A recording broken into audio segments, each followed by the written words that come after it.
Welcome, guys. My name is Richard Merrill, and today we're going to be discussing creating a unique brand identity for spa professionals.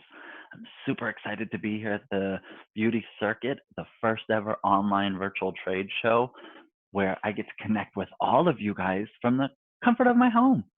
And I hope you're comfortable and ready to learn some great ways that you can increase the brand consistency in your vision, your mission, and how you're interacting with your audience.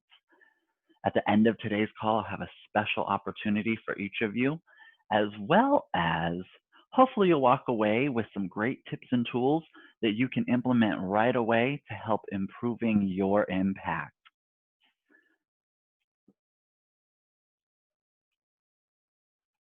My name is Richard Merrill, and I'm an award-winning licensed esthetician and founder of Richard Merrill Consulting. From that consulting business, I created the Complete Spa Business Regimen, an online business growth accelerating course that walks you through everything you need to know to increase your profits, maintain a consistent brand message through a unique brand identity, as well as looking at your marketing, your staffing, your training, and everything that it takes to run a successful practice. I was a salon suite owner, and in that experience, I gained a lot of knowledge that I've put into this course to help you build your business, as well as being an aesthetics instructor. That was a unique opportunity where I got to work with pre-licensed individuals looking to enter this industry. And it really gave me an insight as to some of the passions and things that drive us to join and become an esthetician. And I really want to push the mission of our industry forward. I want to make sure that we have a lasting opportunity for profitable businesses, whether you're an employee, an owner, or somewhere in between the two. I've also done sales, branding, and marketing for many top brands around the nation. So that's a culmination of my experience that I bring to you. Today, we're going to discuss the layers of a unique brand identity. I really strongly believe that this is where you should begin your journey because everything you do is going to correlate back to your brand identity. Your brand's mission and vision is centered around your authentic message that you are going to share with your audience, as well as how are you communicating that? What's the emotions around the personality? What's the color choices? What's the font choices? And how do those all impact somebody's buying decision to say, yes, I want to support that brand and I want that person to take care of my skincare needs.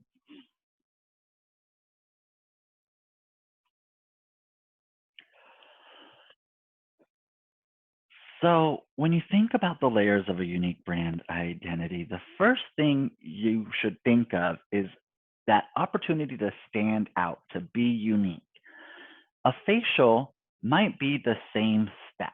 We're going to cleanse, we're going to exfoliate, we're going to treat the client's main concerns, and we're going to guide them through the process every step of the way.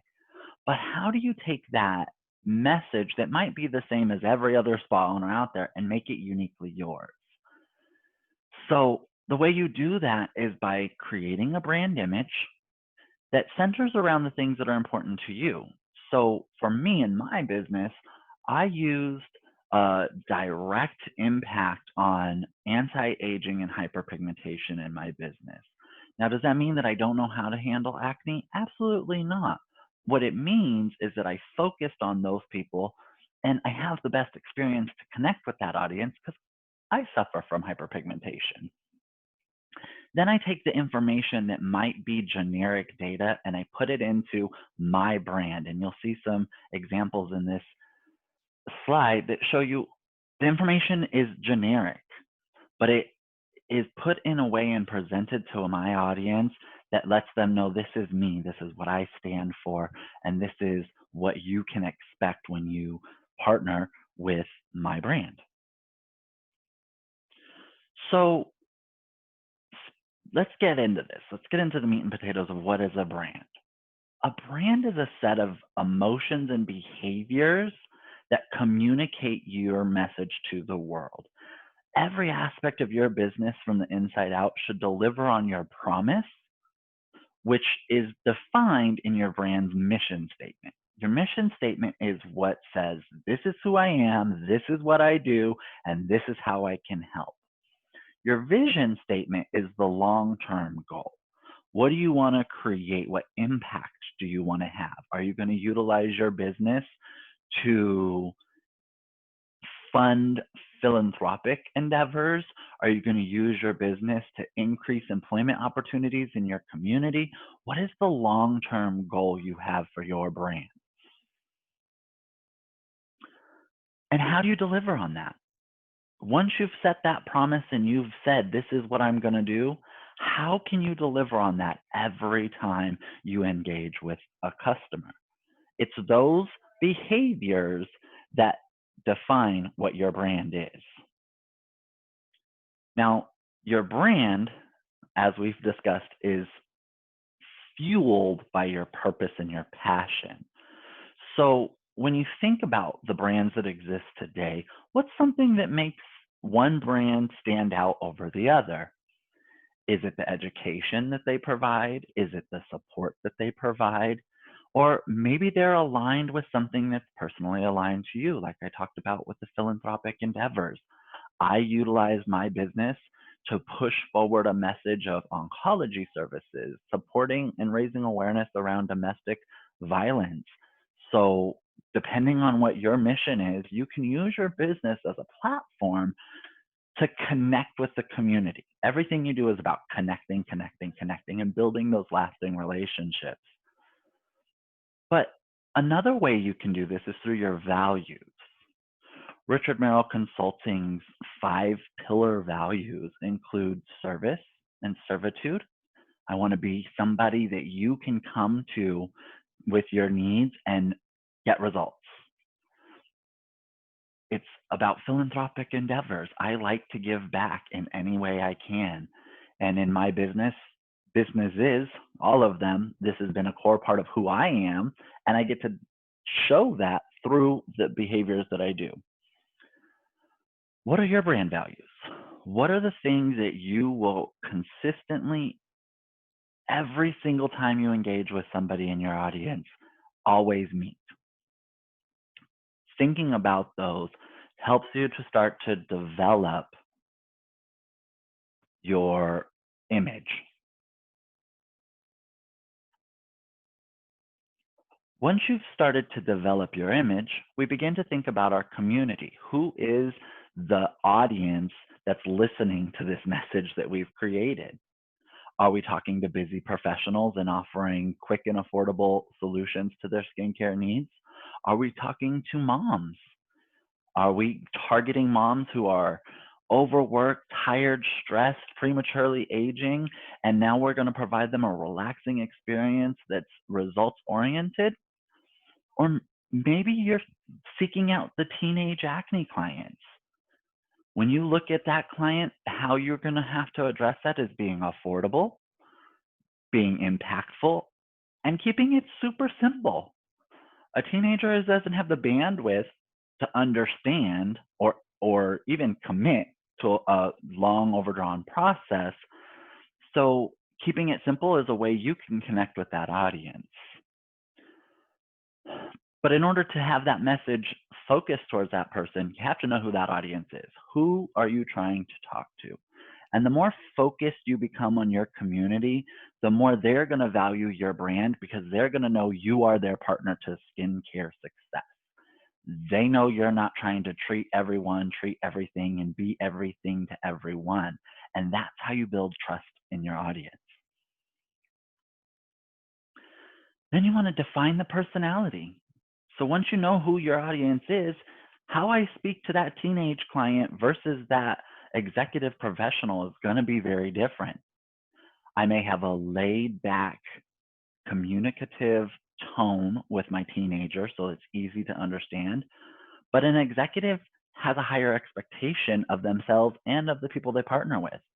So having higher technical terms in your consultation, keeping it easy to implement because we know they're busy professionals. They don't have 3 hours to spend in a spa.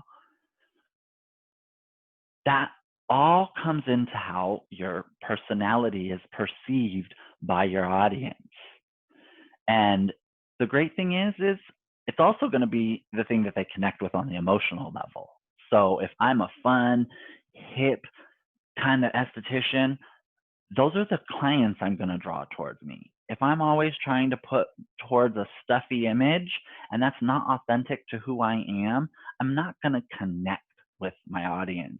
There's going to be a weird moment where they like the information you're providing, but they just don't feel that genuine emotive connection to you. And then the relationship's going to fizzle out. One way to determine your personality is to take a quick quiz which breaks down personality types for businesses in 12 archetypes. And this test was created by Carl Jung. And it really is, I like this test because it really gives you an inside look of how the outside world perceives you. You might think that you're the innocent and then take the quiz and find out you're the rebel. And knowing that data just allows you to connect authentically with yourself on a deeper level. Richard Merrill Consulting is the rebel, the outlaw. Sorry. The outlaw is someone who is a rule pusher, someone who says, this is what I want to see in the world, and I'm going to go out and I'm going to do whatever it takes to support creating that change. And sometimes that means pushing boundaries. Sometimes that means having hard conversations. But that's something that doesn't scare me. And so when I took this quiz, it didn't shock me to get that result. But I have had a couple students in the course who were a little shocked by their response. Um, and it's a great way to just really dive deep into who you are and really understand how the outside world will perceive you. Once you've gotten this foundation, now we're going to start to put together the components of your brand. The first kind of step is, what is your name? Well, is it easy to say? Is it easy to remember? And do you know the different types of names? So a brand can have a descriptive name, which is very simple, like Richard Merrill Aesthetics. Clean, cut and dry, you know exactly what you're getting. Emotive names are things that evoke an emotional experience.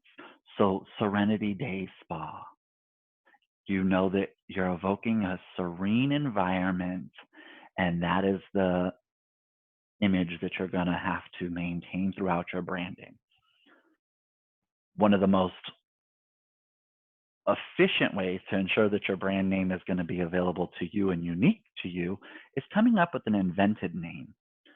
You know, a few brands that come to my mind is Tuel. Tuel is a unique word that was created for their brand, but nobody else can use that. That's their brand.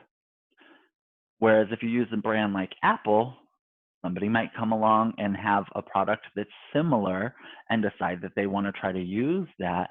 But spelling can really create a unique brand identity. And so when you start to think about your name, what's the process? What's the checklist on how to check your brand name and create this legacy that will live on hopefully well beyond you? Well, one way to do that is to brainstorm your name and get super organized by putting your names in one of these buckets. Bucket one is going to be that descriptive names option.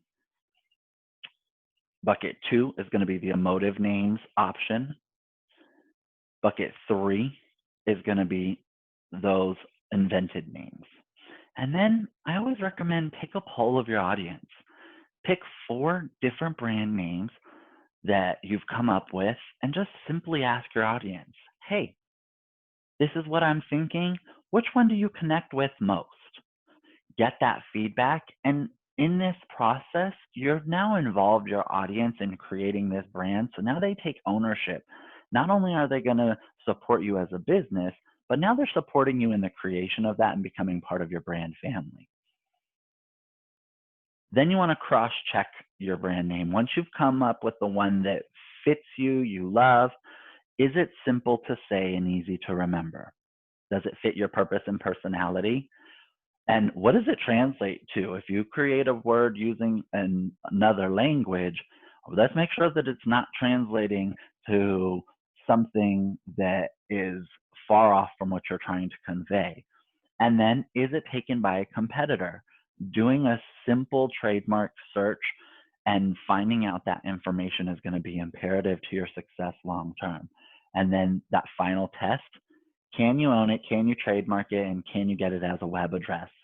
Because you want all of those things in order to build your marketing and your branding. And if it's not available, see why. Is somebody sitting on it and babysitting it, but it's not in use? Maybe you can purchase it from that person. But you want to have all of that before you ever fully introduce it to the world. Once you've come up with your brand guidelines, now it's time to create the symbol or the word item that is going to represent you. And that's your logo. It's made up of two different parts. Like I said, it's either a symbol, a word, or a combination of the two. And so let's talk a little bit about that. A word is how people will say your name, but a symbol is how they're going to see your name. So Apple is a great example of this. Their logo is an apple with a bite out of it, but the word is apple. The symbol is an apple. Some brands will not use, they'll use straight word symbols. Some brands will use a combination of the two. What will you use in your business? Your logo should tell a story of your brand in the simplest form possible. Now, one of the things that you may have to realize moving forward is once you've created your logo, there might be some specific fonts that get used in creating that font and that image. You want to make sure that those fonts carry through to the rest of your marketing. So having a header font, having a subheader font, having a body font, and then as you can see in my images, I even have a fun font that I use for calling out special content. They might be similar fonts that just have different sizes and capitalization guidelines, but putting that into place is going to allow you to maintain consistency in your branding as you move forward. Watching your tone. So how you speak to someone goes back to that personality. Are you professional? Are you fun? Are you laid back? Are you hipster? What is the overall tone of your brand? When you communicate, you want to make sure that you read what you've written out loud and test whether it's something you would actually say. If it's not authentic to how you would say it, it's not going to connect with your audience. And this is a huge thing that I see commonly. We use so much regurgitated data that we lose our own essence of our brand in our social media marketing predominantly because we're always sharing everybody else's content and data. It's not us. It's not authentic to us. I can tell you how to exfoliate skin, but if I'm a laid back hipster, I'm going to do it in a fun way. If I'm a med spa, I'm going to do it in a very clinical approach. Those are two different tones to how we address these conversations. Then splash them with color. Having consistent color palettes on everything that you create is going to, again, create consistency in the vision of your brand and really help people connect and know no matter where they see the post, they'll see the colors and they'll see the images and the layouts and they'll know, oh, that's Richard Merrill Consulting.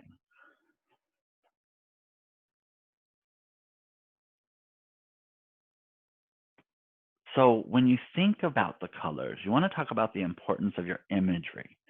How to match your imagery to your brand personality to keep that consistent message and feel and look to your business. And so color is one way to do that, but imagery is a second. So you'll see on my social media that I use a blue brick background for a lot of my images. And that is because for me, that represents the complete spa business regimen is a foundational educational tool. It is the building bricks to your success. So that's an image that you'll see in a lot of my marketing because it has a meaning to it. Whenever you hear me talking about branding, you'll see the image that you see here that has all these cool little brand items. You know, my uniform, so a t-shirt is represented, my cell phone, how I take and communicate with people. What are the things that are unique to your brand and how can you consistently use them? And I've splashed this image with a little bit of color to make it uniquely mine. Once you've taken all of this data and you've done the work to gather it, you want to create a brand kit. A brand kit is where you take all of your policies and procedures around branding and you put it into a document that you can share with others for when you hire, whether that be a marketing person or another staff member. This is how you're going to say, these are our brand guidelines. This is who we are and how you will communicate with the world. And this will maintain that consistency in your brand. Now, when we think about all of these aspects, one of the biggest concerns I hear from licensed professionals is, well, what if my brand changed? Well, that's the power of evolution. If you think of a brand like Apple, it started off with a rainbow style apple, and now you've got a clean, crisp, modern silver apple. Your brand can change and evolve as times and trends evolve. But again, it's always going to fall back to your personal mission. How you communicate your mission is going to be the final test of what you want to do and change. And if you make a change, go back to your brand kit, make those updates, and then maintain the consistency.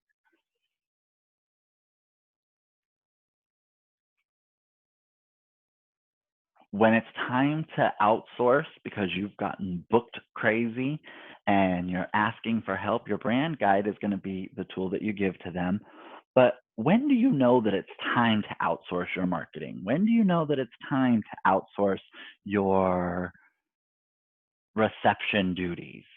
You know, the booking and all the components that come to get that client converted into your treatment room. One of the things that I really like to recommend is looking at your bookings, first of all.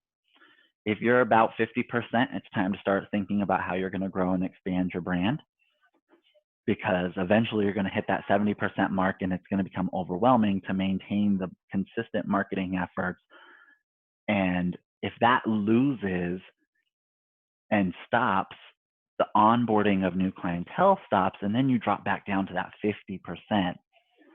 But hiring help doesn't have to be expensive. If you work it into your cost per treatment and you start now to say, I'm gonna eventually, I hate social media, I'm gonna do it right now because I have to, but I wanna hire somebody to do this at some point. I know what my brand is, I'll communicate my brand to that person, but I wanna make sure that I'm budgeting for that service to be provided for my business. Then working that into your total cost per treatment is going to allow you to do that and work towards that goal. And you can put that start today, put that money into that cost per treatment and put that money aside. So when you reach that time where you're ready to outsource, you've got a fund available to do so. And it's important to remember that asking for help is not it's not a weakness, it's a strength. It shows that your business is doing well and that you need more hands in your business to maintain and support people and maintain that mission. So the complete spa business regimen is a culmination of everything we've discussed today, and it starts right here with creating a brand identity. After you've created your brand identity, you'll go into creating sales, marketing, and the client experience, as well as talking about your HR policies and procedures, how you'll grow and expand your business all the way through to retiring. So if you're interested in taking your business to the next level, head over to my booth and ask me how you can register for as low as $97 today and today only. Before we head back to my booth, if you have any questions, I'd love to know, where are you in the process? Is everything you learned today clear? Do you have questions that may help others? Let's have a quick conversation here. We've got a little bit more time available in our live presentation. And then if I can't get to your questions here, head over to the booth and we'll chat more. I'm so excited and grateful for each of you, and I look forward to connecting with you and supporting you in your brands.